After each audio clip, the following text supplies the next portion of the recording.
ರಾಯಚೂರು ಜಿಲ್ಲೆಯ ಮಾನ್ವಿ ಪಟ್ಟಣದಲ್ಲಿ ಡಾಕ್ಟರ್ ಬಾಬು ಜಗಜೀವನ್ ರಾಮ್ ಅವರ 119ನೇ ಜಯಂತಿಯನ್ನ ಅತ್ಯಂತ ಸಡಗರದಿಂದ ಆಚರಿಸಲಾಯಿತು. ಅಂಬೇಡ್ಕರ್ ವೃತ್ತದಿಂದ ತಾಲೂಕು ಆಡಳಿತ ಕಚೇರಿಯವರೆಗೆ ನಡೆದ ಅದ್ದೂರಿ ಮೆರವಣಿಗೆಗೆ ಶಾಸಕ ಹಂಪಯ್ಯ ನಾಯಕ ಚಾಲನೆ ನೀಡಿ ಶುಭ ಹಾರೈಸಿದ್ದಾರೆ.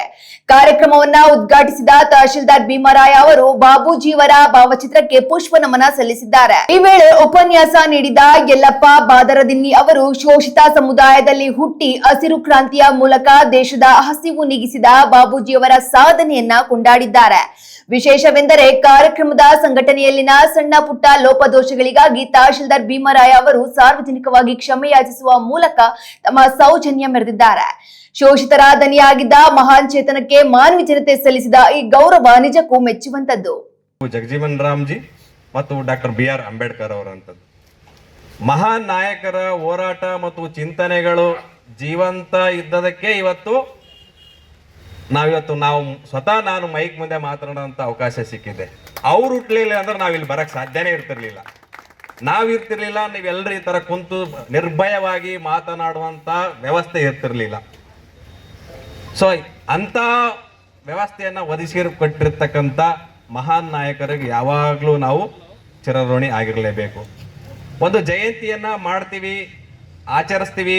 ಯಾವುದೇ ಜಯಂತಿ ಇರಲಿ, ಅದು ಶರಣರ ಜಯಂತಿ ಆಗಿರ್ಬೋದು, ಮಹಾತ್ಮರ ಜಯಂತಿ ಆಗಿರ್ಲಿ, ಜಯಂತಿಯ ಕೊನೆಯ ಉಪಸಂಹಾರ ಏನಾಗಿರ್ತದಂದ್ರೆ ಜಯಂತಿಯಿಂದ ಜಯಂತಿಗೆ ಆದ ಬದಲಾವಣೆಗಳೇನು, ಅದು ಸಮಾಜದಲ್ಲಿ ಆಗಿರ್ಬೋದು, ತಾಲೂಕಿನಲ್ಲಿ ಆಗಿರ್ಬೋದು, ಜಿಲ್ಲೆಯಲ್ಲಿ ಆಗಿರ್ಬೋದು, ದೇಶದಲ್ಲಿ ಆಗಿರ್ಬೋದು.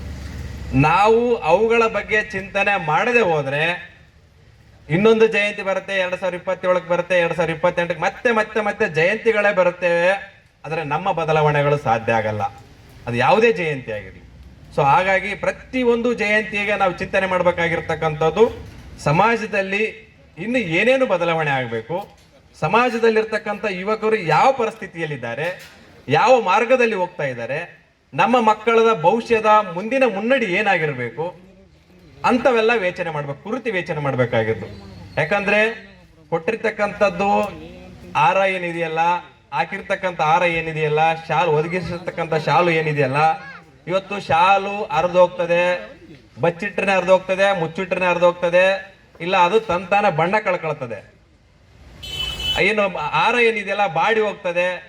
ನಾವೇನೇ ಕೊಟ್ಟಿರ್ತಕ್ಕಂಥ ನೆನಪಿನ ಕಾಣಿಕೆಯನ್ನ ಕಳೆದು ಹೋಗ್ಬೋದು, ಆದರೆ ನಮ್ಮ ವಿಚಾರಗಳೇನಿದೆಯಲ್ಲ ಜೀವಂತವಾಗಿರ್ತಕ್ಕಂಥದ್ದು. ನಾನು ಪ್ರತಿ ಸಾರಿ ಹೇಳ್ತಾ ಇರ್ತೀನಿ, ಒಬ್ಬ ಸಾಮಾನ್ಯನಿಗೆ ಕೂಡ ಯಾವುದೇ ಇರು, ಒಬ್ಬ ಸಾಮಾನ್ಯನಿಗೆ ಕೂಡ ಅಸಾಮಾನ್ಯದ ಅಧಿಕಾರ, ಸ್ಥಾನ, ಗೌರವ ಸಿಗ್ತದೆ.